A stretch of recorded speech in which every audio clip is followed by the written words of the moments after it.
हूँ टमी। यहाँ हर दिन कोई ना कोई नया तमाशा जरूर होता है। गुड़िया को देखते ही मेरा कैचअप दिल तेजी से धड़कने लगता है। टमी, आज बड़ी खामोश लग रहे हो।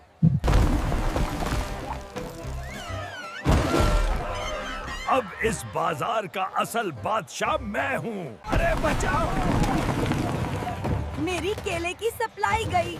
शेरू, बहुत हो गया। ये सब्जी नगर है, यहाँ जुल्म नहीं चलता।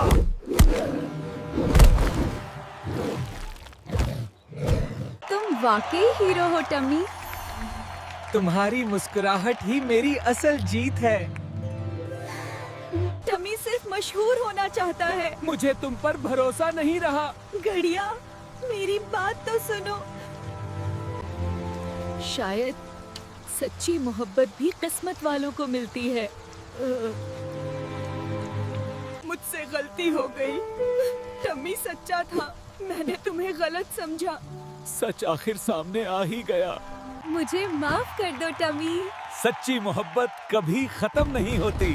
आज से हम सब दोस्त। अगर आपको हमारी स्टोरी पसंद आई हो तो लाइक, शेयर और फॉलो जरूर करें। Thank you.